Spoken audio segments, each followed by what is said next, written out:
Good evening बच्चों, सभी को आज की मैथ्स की कक्षा में स्वागत है। तो हम लोग किस टॉपिक के बारे में डिस्कस कर रहे थे बच्चों? हमने जो है अर्थमेटिक एक्सप्रेशन चैप्टर जो है हम लोग डिस्कस कर रहे थे, है ना। सेकंड चैप्टर जो हमारा है अर्थमेटिक एक्सप्रेशन, उसमें जो है हमने पिछले क्लास में रिमूविंग ब्रैकेट्स के बारे में सीखा था। जब एक्सप्रेशंस लिखते हैं और उसको ब्रैकेट्स डाल के लिखते हैं, है ना। तो जब ब्रैकेट्स को निकाल देते हैं तो उस पर क्या इफेक्ट आता है, उस एक्सप्रेशन के ऊपर जो है क्या इफेक्ट होता है, कैसे साइंस बदलते हैं और उसी तरह कैसे जो है हमारा आंसर भी चेंज होता है, हमने जो है पढ़ा था, करेक्ट। तो वही उसी के ऊपर जो है हम लोग आज थोड़ा बहुत जो है प्रश्न जो है सॉल्व करेंगे। उसके बाद जो है हम लोग अपना थर्ड चैप्टर स्टार्ट करेंगे, ठीक है। तो अर्थमेटिक एक्सप्रेशन में रिमूविंग ब्रैकेट्स के ऊपर यहाँ पे जो है मैं यहाँ पे कुछ प्रश्न आपको डालूंगी और साथ ही आपको भी जो है यहाँ पे सॉल्व करना है मेरे साथ।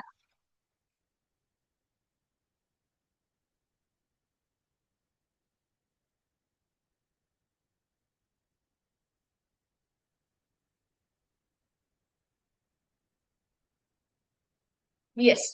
तो यहाँ पे जो है मैंने यहाँ पे आपको एक प्रश्न दिया है, उसको जो है आपको सॉल्व करना है, ठीक है। यस।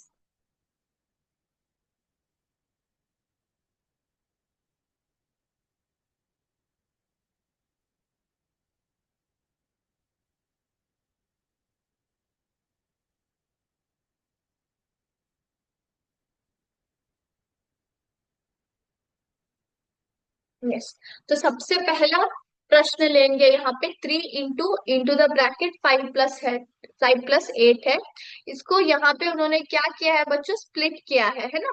यहाँ पे इक्वल टू करके यहाँ पे स्प्लिट किया है। तो यहाँ पे जब आप ये दोनों ब्रैकेट्स निकालेंगे तो उत्तर में क्या आएगा? सबसे पहला है 3 इंटू 5, है ना, उन्होंने ऑलरेडी दे दिया है। यानी कि यहाँ पे क्या हुआ है, यहाँ पे ब्रैकेट निकालने से कारण ये 3 इंटू जो है इसको भी अप्लाई होता है और इसको भी अप्लाई होता है कि नहीं। मैंने हमेशा आपको बोला है, जब भी आप ब्रैकेट्स ओपन करते हैं तो जो बाहर नंबर्स होते हैं ना, जो बाहर नंबर्स रहते हैं वो अंदर के नंबर्स के साथ घुल मिल जाते हैं, है ना, उनके उनके ऊपर परिणाम आता है।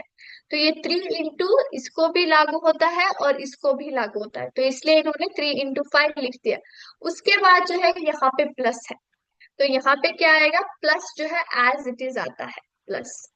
फिर आएगा 3 इंटू 8, तो 3 इंटू लिखा है उन्होंने, फिर आ गया 8, ठीक है। और यहाँ पे सेकंड क्वेश्चन पे जाते हैं, तो यहाँ पे उन्होंने दिया ही नहीं है कि फर्स्ट नंबर कौन सा है। +6 दिया है, ये दोनों संख्या के ब्रैकेट में है, उसके बाद बाहर क्या है, इंटू 4 है, करेक्ट।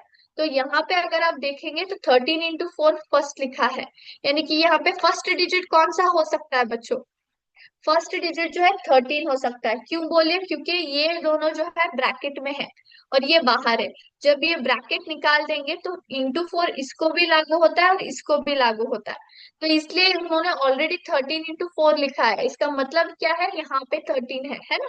और यहाँ पे क्या आएगा बच्चों, यहाँ पे 6 बचा है, तो प्लस उन्होंने ऑलरेडी लिख दिया है, तो 6 इंटू 4 आता है, क्या आता है, 6 इंटू 4, ठीक है। तो आई होप सभी को समझ में आ रहा है कि प्रश्न को कैसे सॉल्व करते हैं, है ना। अभी और एक लेते हैं।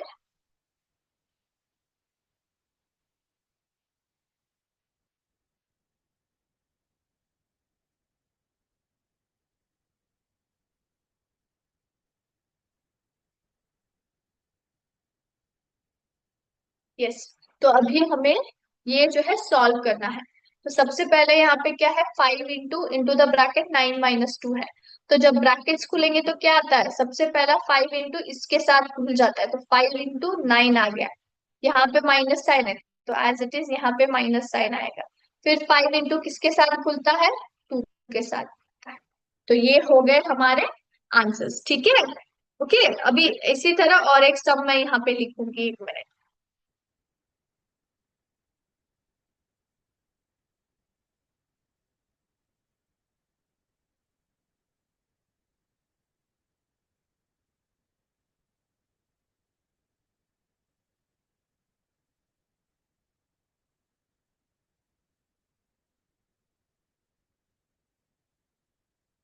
यस। तो प्रश्न क्या है, 8 - 3 इंटू 29, फिर 3 - 8 × 29, ये हमें क्या बताना है, ये ग्रेटर है या लेस देन है या इक्वल टू है, ये हमें जो है सूचित करना है। तो कैसे सूचित करेंगे, सूचित करने के लिए हमें क्या करना पड़ेगा, इसको पहले सॉल्व करना पड़ेगा, है ना। तो इसको पहले हम लोग सॉल्व करते हैं, 1 मिनट। तो 8 - 3 कितना आता है बच्चों, 8 - 3 कितना आएगा, 8 - 3 इज, पहले इस साइड का करेंगे फिर इस साइड का करेंगे, ठीक है। तो 8 में 3 निकालिए, कितना आता है, 8 में 3 निकालेंगे तो 5 बच गया, तो 5 × 29। यहाँ पे जो है प्लस ही साइन आता है, क्योंकि बिगर इंटीजर साइन क्या है, प्लस है ना।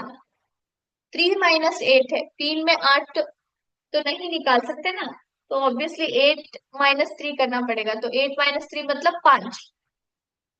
लेकिन यहाँ पे बिगर इंटीजर कौन सा है, 8 है, और उसका साइन क्या है, माइनस है, तो यहाँ पे माइनस आएगा, -5 × 29। 5 × 29 और -5 × 29, तो फटाफट मुझे मल्टीप्लाई करके आंसर बताइए कितना आता है। 29 × 5 करोगे तो कितना आएगा, कितना आता है, 5 × 9 = 45, 5 लिख दिया, 4 को मैंने कैरी कर दिया, 5 × 2 = 10 प्लस 4, 10 + 4 = 14, है ना। सो 145 आ गया। और यहाँ पे 29 × 5 या फिर 5 × 29 फिर से 145 आता है।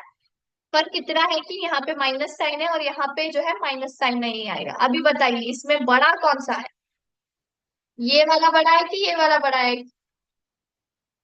यस, 145 इज ग्रेटर देन -145, क्योंकि ये जो है पॉजिटिव है ना। पॉजिटिव नंबर्स क्या होते हैं, हमेशा नेगेटिव नंबर से बड़े होते हैं, है कि नहीं। ये जो है नंबर लाइन पे लेफ्ट साइड आता है और ये राइट साइड आता है, करेक्ट। और राइट साइड के नंबर्स हमेशा क्या होते हैं, बड़े होते हैं, है ना।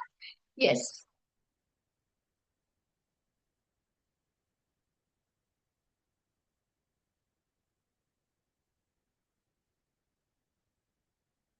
यस, अभी और एक जो है प्रश्न लिखूंगी, इसको सॉल्व करना है आपको।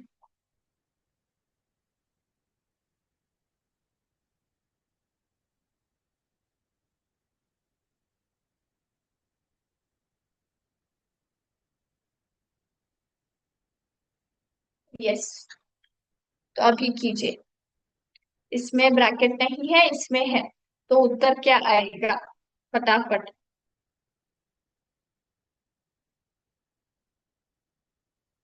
कोई बता सकता है। यस, सॉल्व कीजिए, फिर हम लोग जो है इसको अप्लाई करेंगे, ठीक है।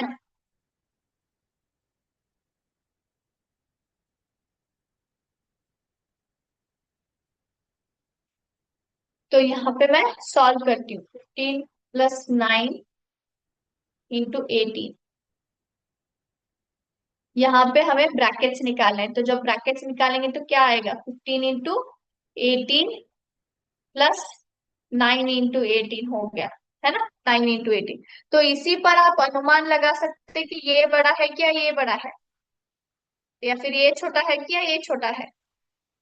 ऑब्वियसली क्या है, 15 + 9 × 18 जो है छोटा है, 15 × 18 +9 × 18, है कि नहीं, क्योंकि यहाँ पे 18 से जो है 15 भी मल्टीप्लाई कर रहे हो और 9 भी मल्टीप्लाई कर रहे हो, लेकिन यहाँ पे जो है एक ही बार यहाँ पे मल्टीप्लाई करते हो, वो भी 9 के साथ, है कि नहीं। यस और नो, तो इसलिए जो है ये बड़ा हो जाता है, दिस वन इज ग्रेटर, है ना, this one is greater than the other one. Yes और नो, ये हमारा अनुमान है, क्या हम इसको सॉल्व करके देखेंगे, shall we solve. Yes, let's solve. Okay, solve करके देखते हैं, बड़ा है कि छोटा है, क्या इक्वल टू है। तो सबसे पहले जो है यहाँ पे मैं 15 + 9 × 18 है ना, तो यहाँ पे हम लोग जो है बोर्ड मास रूल अप्लाई करेंगे। पढ़ा है आपने, ब्रैकेट ऑफ, यहाँ पे जो है अप्लाई होता है डिविजन, मल्टीप्लिकेशन, एडिशन और सब्ट्रैक्शन, है ना। तो ये जो है उपयोग करके हम लोग इसको सॉल्व करेंगे। तो सबसे पहले 15 को मैंने एज इट इज रखा है ना, 15 प्लस मैंने एज इट इज रखा है, और 9 × 18 करेंगे, तो 9 × 18 कितना आता है, how much it is? 18 nine जा हाउ मच?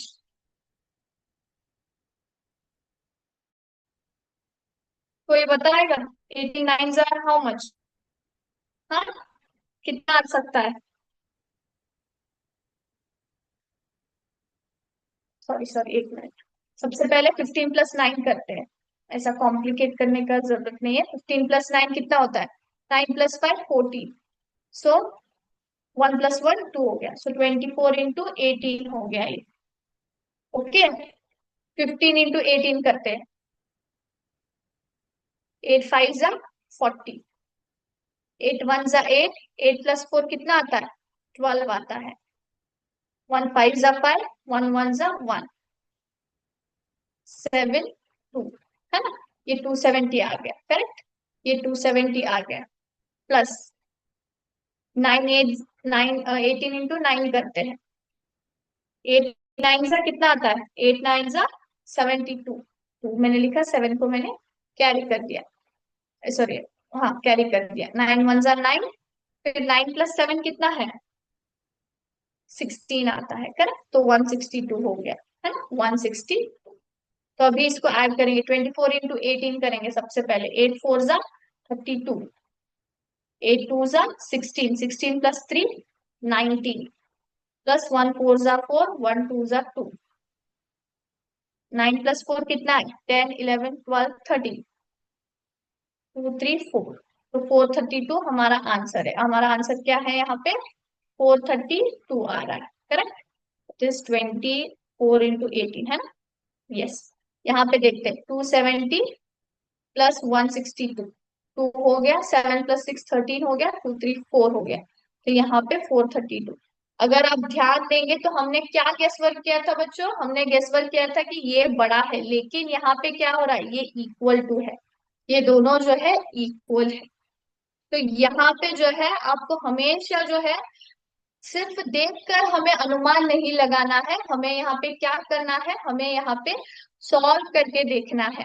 सबसे पहले मैंने अनुमान लगा के आंसर इसलिए दिया कि क्योंकि जब आप अनुमान लगाते हो आंसर डिफरेंट आता है, जब आप सॉल्व करते हो तो आंसर अलग रहता है। ठीक है, हमारा अनुमान ये था कि यहाँ पे भी 18 से मल्टीप्लाई हो रहा है और यहाँ पे भी होगा, तो इसलिए ये बड़ा होगा ये छोटा होगा नहीं। लेकिन यहाँ पे आप क्या देख रहे हो?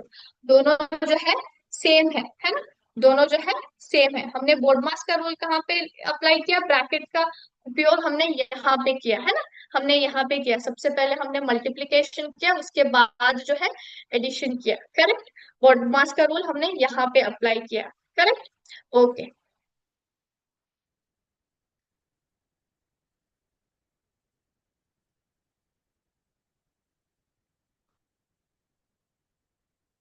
यस। तो अभी और एक प्रश्न मैं लिखूंगी जिसको आपको जो है सॉल्व करना है, ठीक है?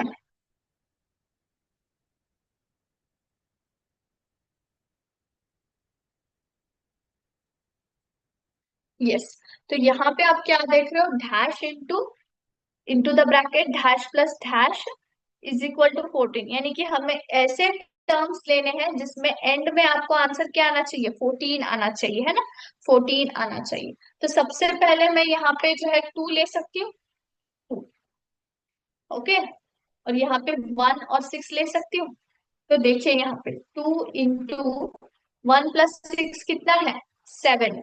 सो 2 7 जा 14 आ गए। 14 आ गए। अभी सेम और एक वे लेते हैं जिससे कि आप 14 आंसर ले सके, है ना? बताइए अभी। कोई बता सकता है? तो यहाँ पे जो है 7 लूंगी, ठीक है। और यहाँ पे जो है 1 + 1 लेती हूँ, तो यहाँ पे 7 आ गया। यहाँ पे 1 + 1 कितना हो गया? 2 हो गया। फिर से मुझे 14 आंसर आ गया। और एक वे लेते हैं।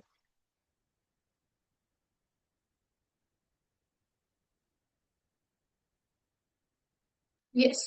तो अभी बताइए कैसे कर सकते हैं हम लोग?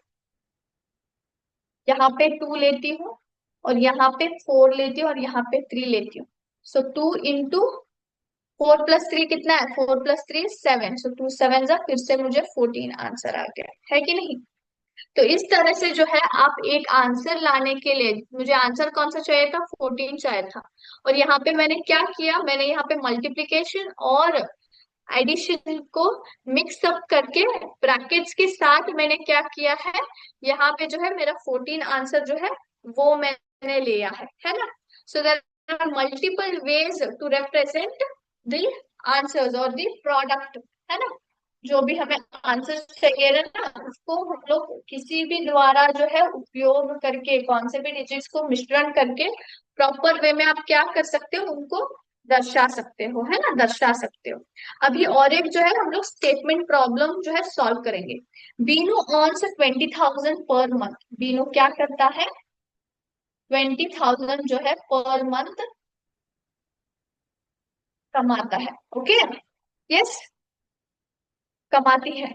और यहाँ पे बीनू क्या हुआ है, उसने जो है कुछ खर्चे किए है ना, हर मंथ जो है उसने खर्चे किए हैं। तो उसकी सैलरी कितनी है, 20,000 पर मंथ है। तो उसने खर्चे क्या क्या किए हैं, तो रेंट पर वो जो है कितना स्पेंड करती है, 5,000 रुपीज करती है। इसके बाद फूड पर कितना करते हैं, 5,000 करती है। और अदर एक्सपेंसेस कितना होता है, बाकी का खर्चा कितना होता है, 2,000 होता है, 2,000। तो ये हर महीने का खर्च है, एवरी मंथ वो क्या करती है, इतना जो है खर्चा करती है, ठीक है। तो हमें क्या ढूंढना है, what is the amount Binu will save by the end of a year.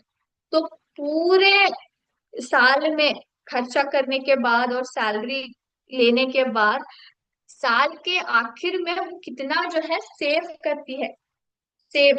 हाँ, एक महीने के बाद उन्होंने नहीं पूछा है, एक ईयर के बाद कितना सेव करती है वो पूछा है। एक ईयर के बाद कितना सेव करता है, करती है बीनू, वो उन्होंने पूछा है, ठीक है। तो सबसे पहले हमें क्या करना है, हमें जो है इसका एक्सप्रेशन लिखना है बच्चों। हमें क्या करना है, हमें इसका एक्सप्रेशन लिखना है। कैसे लिखेंगे आप, how will you do it. तो सबसे पहले हर महीने सैलरी कितना लेती है वो, पहले सैलरी का एक्सप्रेशन लिखेंगे, उसके बाद एक्सप्रेशन, और साथ में दोनों को जोड़ देंगे, ठीक है। सैलरी कितना लेती है हर महीने, 20,000 लेती है ना, 20,000। ये एक महीने का सैलरी हुआ। अगर मुझे एक साल का पता करना है कि कितना सैलरी, तो मैं क्या करूंगी, व्हाट विल आई डू, मैं इसको इंटू 12 कर दूंगी, है ना, इंटू 12 कर दूंगी। यानी कि 20,000 इंटू 12 में हमें क्या मिल जाता है, हमें उसके पूरे महीने का सॉरी पूरे साल का जो है, एक साल में वो कितना सैलरी लेती है वो मिल जाता है। अभी एक्सपेंसेस टोटल कीजिए कितना है, 5,000 प्लस 5,000 कितना आ गया, 10,000। 10,000 प्लस 2,000 कितना आता है, 12,000 टोटल एक्सपेंसेस है। हर महीने कितना खर्चा करती है वो, 12,000 करती है। तो एक्सपेंसेस के लिए हम लोग क्या करेंगे, टोटल एक्सपेंसेस कितने हैं, 12,000 है, 12,000। इसको हम लोग क्या करेंगे, इंटू 12 कर देंगे, तो हमें क्या मिल जाता है, पूरे साल का जो है एक्सपेंसेस कितना होता है वो मिल जाता है। ये जो है एक महीने का है, हमें कितना चाहिए, पूरे साल का चाहिए। अभी मैं क्या करती हूँ, अभी इन दोनों को कंबाइन करती हूँ। कैसे करेंगे, सबसे पहले टोटल सैलरी उसकी कितनी है, 20,000, 20,000 इंटू 12, तो ये एक साल का सैलरी हो गया। उसमें हमें क्या निकालना है, हमें उसके एक्सपेंसेस निकालने हैं एक साल के।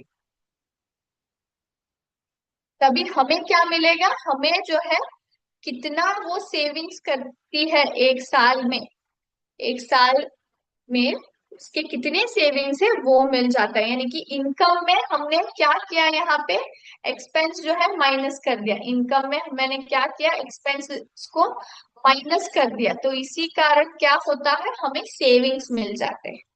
इज इट क्लियर, सभी को पता चला कि कैसे आप लोग स्टेटमेंट प्रॉब्लम्स को सॉल्व कर सकते हैं एक्सप्रेशन डालकर। Yes, okay.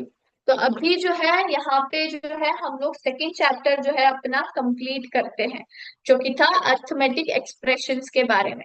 तो मीनिंग ऑफ अर्थमेटिक एक्सप्रेशंस हमने जाना, कॉम्प्लेक्स एक्सप्रेशंस के बारे में जाना, एक्सप्रेशंस को कैसे ग्रेटर में ग्रेटर देन, स्मॉलर देन और इक्वल टू में हम लोग उसको दर्शाते हैं, यानी कि कंपैरिजन कैसे करते हैं वो हमने जाना। फिर कॉम्प्लेक्स एक्सप्रेशंस को कैसे सॉल्व करते हैं वो हमने जाना है कि नहीं। और रिमूविंग ब्रैकेट्स, ब्रैकेट्स डाल के कैसे हम लोग सॉल्व करते हैं, बिना ब्रैकेट्स के हम लोग कैसे सॉल्व करते हैं। उसके बाद टर्म्स कौन कौन से होते हैं एक्सप्रेशन में वो हमने जाना। यस। और हमने लास्ट में जो है कई सारे मैथमेटिकल के प्रॉब्लम्स जो है हमने सॉल्व कर दिए। करेक्ट। तो अभी जो है यहाँ पे मैं आपको एमसीक्यू टेस्ट लूंगी अर्थमेटिक एक्सप्रेशंस के ऊपर, ठीक है। तो सभी को जो है इसको आंसर करना है। यस। सो फर्स्ट क्वेश्चन क्या है? The mathematical phrases like 2 plus 3, 5 into 2, 20 minus 4 are called as dash.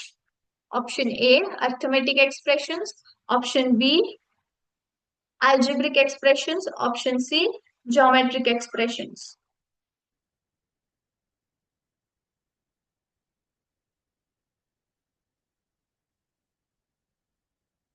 तो इसका करेक्ट ऑप्शन क्या है बच्चों?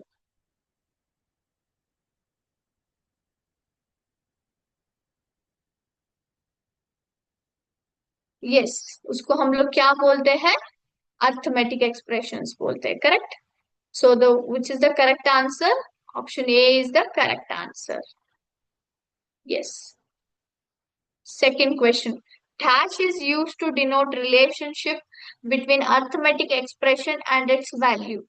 अर्थमेटिक एक्सप्रेशन और उसके वैल्यू के बीच जो है हम लोग रिलेशनशिप डिनोट करते हैं, किसके मुखांतर और या फिर किसका साइन उपयोग करके, प्लस हो या माइनस हो या इक्वल टू हो, किसका हम लोग साइन उपयोग करते हैं? Yes, the correct answer is equal to, है ना। क्योंकि हम लोग एक्सप्रेशंस कैसे लिखते हैं? हम लोग इक्वल इक्वल टू का इस्तेमाल करके हम लोग क्या करते हैं, लेफ्ट हैंड साइड और राइट हैंड साइड दोनों को एक्सप्रेशंस इक्वली डिस्क्राइब करते हैं ना। Fill in the blanks. 13 minus two dash 14 into 3, greater than, less than या इक्वल टू, इसमें से कौन सा सिंबल आप लोग डालोगे यहाँ पे? तो सॉल्व करके बताना है, मैंने बोला है ना सभी को। कोई भी जो है अनुमान लगा के आंसर नहीं देगा। तो 13 - 2 कितना आता है? फिर 4 into 3 कितना आता है? मुझे आंसर करेक्ट बताइए।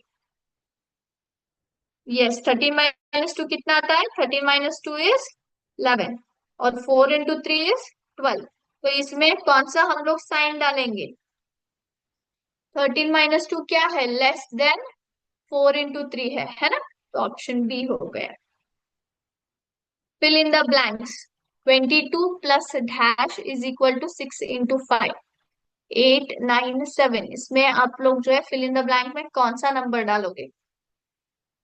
तो 6 5 कितना है बच्चों? 6 5 30 है ना। यहाँ पे 22 है। सो दोनों को इक्वल करने में क्या करना पड़ेगा आपको? यहाँ पे 30 है ना, यहाँ पे आपको 30 है, तो यहाँ पे आप लोग कितना डालने से 30 आ जाएगा? फटाफट बोलिए। यस, कितना आएगा? 8 डालना पड़ेगा, है ना। यस, कितना डालना पड़ेगा? 8 डालना पड़ेगा। Yes. Fifth question. Which set of expressions are in ascending order? कौन से सेट ऑफ एक्सप्रेशंस जो है असेंडिंग ऑर्डर में है? 13 + 2, 120/3, मतलब 120 डिवाइडेड बाई 3 है वो, 5 into 11। फिर आता है 14 + 6, 25 + 74, 12 - 8, नन। फटाफट जो है सॉल्व करके बताइए मुझे।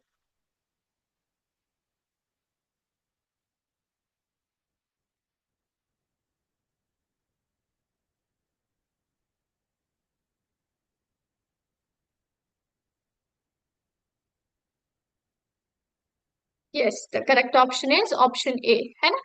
ऑप्शन ए जो है करेक्ट है, क्योंकि 13 + 2 कितना आता है? 15 आता है। फिर 120 डिवाइडेड बाई 3 कितना आएगा? 120 डिवाइडेड बाई 3 40 आता है ना। 3 1 जा 3, 40 जा 120, फिर 5 11 जा 55, तो 15 40 फिर 55। तो सभी जो है स्मॉल टू बिग है, असेंडिंग ऑर्डर में है। अगर आप ऑप्शन बी देखेंगे तो क्या हो रहा है? 14 + 6 कितना आता है? 20 आता है। 25 + 74, फटाफट। 99 आता है। फिर 12 - 8 मतलब कितना हुआ, 12 - 8 इज नथिंग बट 4। अचानक से क्या हो जाता है, 99 से सीधा 4 पे आ गए, है ना। तो ऑब्वियसली ये ऑर्डर में ही नहीं है।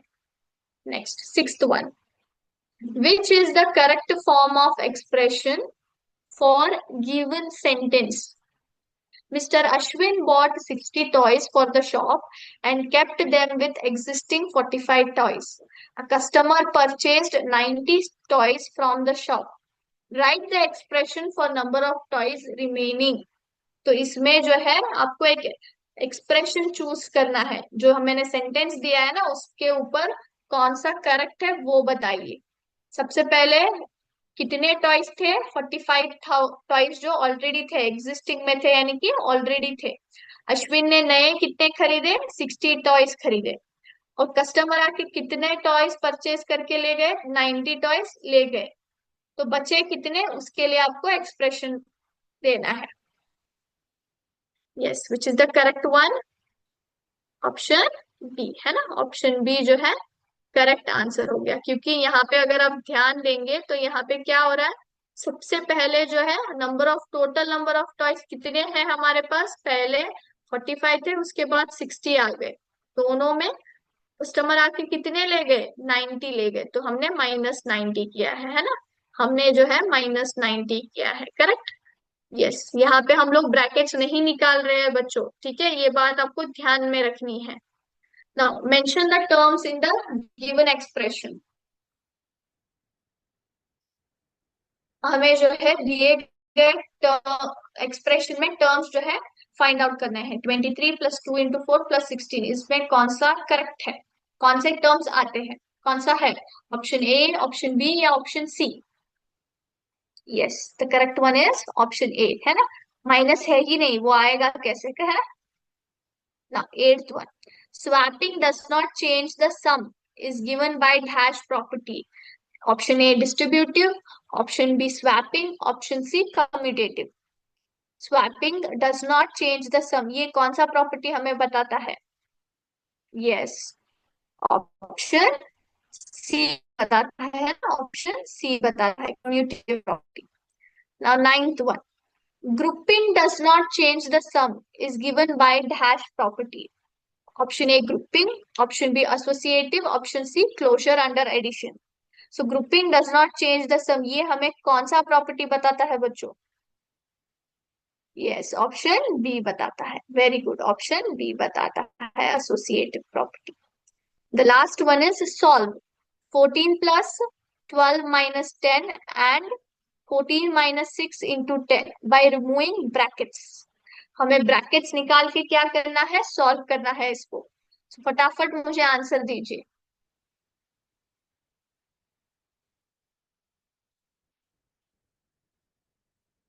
ओके, तो यहाँ पे आंसर्स मुझे मिल रहे हैं, तो बोर्ड पे मैं आपको ये सॉल्व करके दिखाऊंगी, उसके बाद जो है जो भी बच्चों ने आंसर्स दिए ना आपको जो है चेक करने हैं, ठीक है।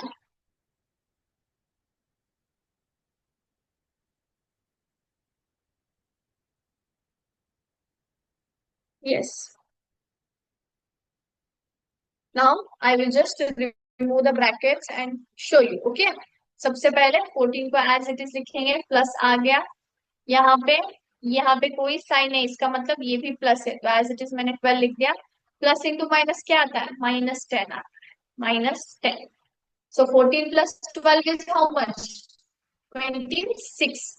-10 कितना आ गया, 26 - 10 it is 16। So this one answer इसका क्या है, 16 है। अभी इसका सॉल्व करते हैं। सो अभी ब्रैकेट्स, यहाँ पे मल्टीप्लीकेशन साइन है, तो मल्टीप्लीकेशन साइन है तो क्या आएगा, ये इस पर भी आएगा और इस पर भी आएगा, तो 14 × 10 -6 × 10। सो 14 10 जा 140, -6 10 जा 60। तो 140 - 60 कीजिए फटाफट। 14 में 6 निकालिए, कितना आएगा, इट इज 80। तो यहाँ पे 80 आया, तो हमारा आंसर कौन कौन सा है, 16 और 80। ओके, तो आज का क्लास जो है बच्चों यहीं पे मैं स्टॉप करती हूँ। अगले क्लास में जो है हम लोग थर्ड चैप्टर को प्रारंभ करेंगे। इस चैप्टर के ऊपर आपको कोई भी डाउट्स हो तो आप जो है मुझे पूछ सकते हो और हम लोग उसको फिर से सॉल्व करेंगे, ठीक है। सो थैंक यू बच्चों, जय हिंद, जय विद्या शक्ति।